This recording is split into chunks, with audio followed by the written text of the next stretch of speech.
All right, so Bitcoin. It's been making headlines, sparking debates, and you've definitely heard the buzz. But today, we're going deeper than just should you buy Bitcoin. We're diving into the origins, the mystery, and how this whole thing could actually reshape the global economy. It's definitely fascinating, especially now. The way people view Bitcoin seems to be changing. It's not just this fringe internet thing anymore. Right.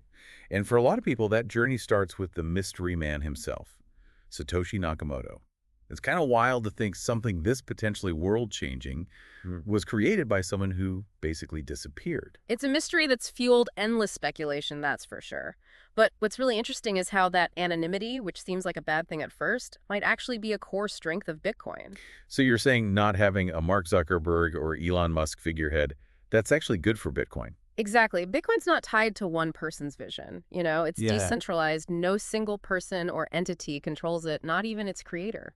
And we actually get a little peek into how Nakamoto thought about this whole decentralization thing from one of the few people who actually corresponded with them, Adam Back. Yeah, Adam Back, a legend in cryptography. His work on Hashcash, a way to prevent email spam, is actually considered a precursor to the tech behind Bitcoin. Okay, so this isn't just some random guy who emailed Satoshi once. This is someone deep in the world Bitcoin emerged from. What kind of insights has Back shared? Well, he's described Nakamoto's coding as atypical, like they were purposely trying to obscure their identity even further.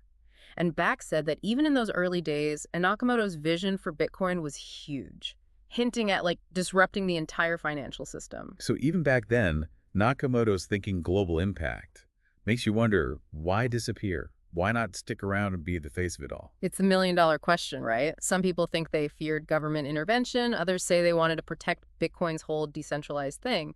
Whatever the reason, it just adds to the mystique. It's like the ultimate whodunit, but instead it's who made it.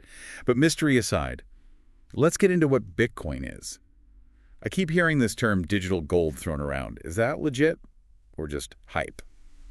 It's more than hype. I mean, yeah, a digital currency and physical gold are different, but the comparison highlights some key similarities, especially when you're talking about Bitcoin as a store of value. Okay, break that down for me.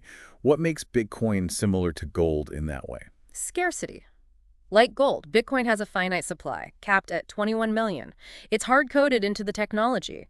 Governments can print money all they want, but they can't just create more Bitcoin. So this hard money idea, that's really what gives something value. Historically, yes. When something's scarce, difficult to manipulate, it holds value, especially during, uncertain times. Gold's been a safe haven for centuries. People flock to it when they lose faith in regular currencies.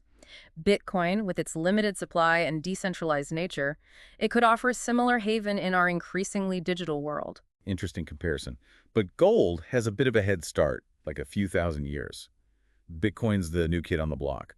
Could it really reach that same level of value, of global significance? Well, some analysts believe it's not just possible, but inevitable. They point to Bitcoin gold parity, the idea that one Bitcoin could be worth the same as or even more than all the gold in the world. Ooh, okay, that's a bold prediction. Yeah. But let's say that actually happens. Paint me a picture. What would that look like? Imagine a decentralized digital currency rivaling, maybe even surpassing, one of the oldest, most trusted forms of wealth. It changes everything. How we think about money, value, the entire global financial system. Okay, I'm hooked. This is way bigger than just some tech trend. We're talking potentially seismic shifts in how the entire world operates. And to think, it all started with this mysterious creator and lines of code. And that's just the beginning, really. It's about financial inclusion, global impact, a whole lot more.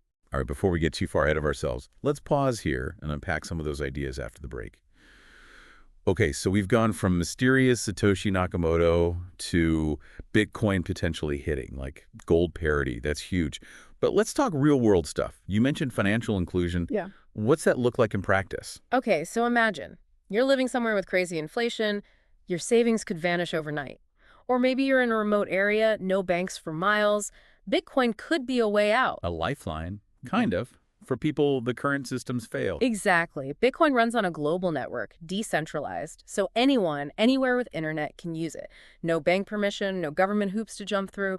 You're in control. No more waiting in line just to send money to family overseas. No more worrying about your money losing value because of, political chaos. Exactly. And we're seeing this play out right now. Look at El Salvador, 2021. They took the leap, made Bitcoin legal tender, the first country to do so. That was a gamble. How's it working out for them? It's complicated. On the one hand, yeah, Bitcoin adoption has given a lot of Salvadorans access to financial stuff for the first time. Remittances, sending money back home. It's huge for their economy, way faster and cheaper now because of Bitcoin. Can't argue with that. That's a real positive impact. Absolutely. But there have been hiccups. Bitcoin's price, it's volatile. That creates uncertainty for businesses, for regular people. Plus, long term, jury's still out on whether it's sustainable. Right. Good reminder that as amazing as Bitcoin's potential is, it's early days. Not a magic solution. Definitely going to be some bumps in the road. Totally. But El Salvador's move, it put Bitcoin on the map, big time. Yeah. Forced the whole world to pay attention. This tech, it has the power to shake things up, offer a real alternative. And speaking of shaking things up, you can't talk about Bitcoin's rise without mentioning the big players, right? The companies now investing serious money. What's it mean when you have, like, MicroStrategy putting billions into Bitcoin? It means Bitcoin's going mainstream. When these established companies, the ones with deep pockets, when they start treating Bitcoin as a real asset, that gives it legitimacy. It's not just the tech people, the early adopters anymore. Now the big money's coming in. Does that change things? It could. More institutional money usually means a more stable market. More people can participate. Which brings us to those Bitcoin ETFs we keep hearing about. Is that going to make it easier for, like, regular folks to get involved? Absolutely. With a Bitcoin ETF that's exchange-traded fund, you can invest in Bitcoin without actually buying and holding the digital currency itself. So, like, it's like buying stock in a company, but instead of a tiny piece of, say, Apple, you own a tiny piece of Bitcoin. Exactly. And that's huge for accessibility. ETFs make it way less intimidating, especially for people who aren't tech-savvy, don't know how to manage crypto. Could mean a huge surge in demand, push the price even higher. So we've got institutional interest, easier access for everyday investors, plus this potential for Bitcoin to become, like, the new gold. What could mess all that up? Remember we were talking about the U.S. elections earlier? Right, about how political uncertainty makes investors nervous. Exactly. Elections are right around the corner. We could see some investors hitting the brakes, waiting to see what happens. So even though Bitcoin's decentralized, not controlled by any one government, it's still kind of at the mercy of global politics. It's all connected. Geopolitical stuff, economic policies, even how crypto is regulated. It all impacts investor confidence, and that affects Bitcoin's price. This is a lot. We've got this tech that could revolutionize finance, but it's tangled up in global economics, political uncertainty, and, oh yeah, the mystery of its creator. And that's what makes it so fascinating, right? It's not just code, not just market fluctuations. It's tech, finance, and the future of our world all smashed together. All right, hit me with the final piece of the puzzle.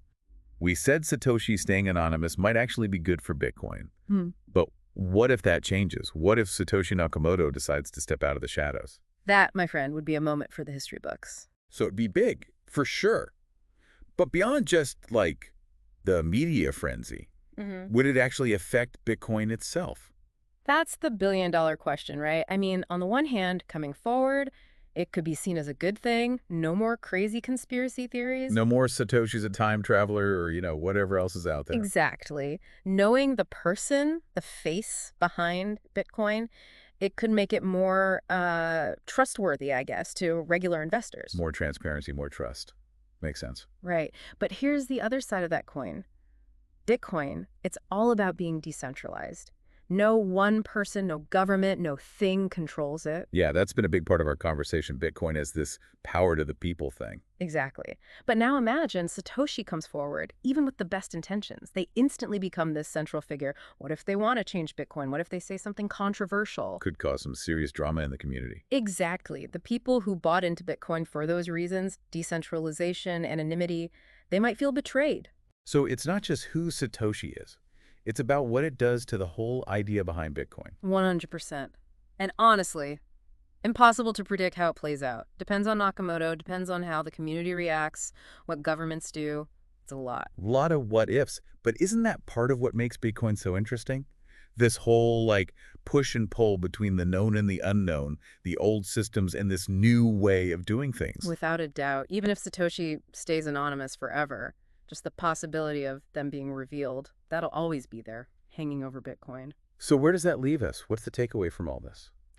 I think the big takeaway here after this deep dive, Bitcoin, it's more than just ones and zeros, more than just a new kind of money. It's a social experiment, a philosophy almost, a look into a future where, like, the traditional power structures, especially around money, they're being challenged. Whether Bitcoin wins in the end, that's almost beside the point. Because it's already changed the conversation. Exactly. Bitcoin has forced us to rethink money, what it is, how it works, who gets to call the shots.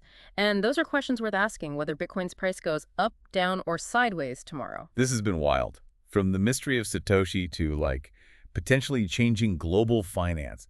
There's one thing I've learned is that with Bitcoin, you never know what's going to happen next. And the story's far from over. Who Mhm. knows what the next chapter holds? And on that note, we'll leave you with this thought. If Bitcoin is successful in creating a truly decentralized financial system, a world where no one entity has control, Hmm. will it even matter who Satoshi Nakamoto is? That's a question for another deep dive.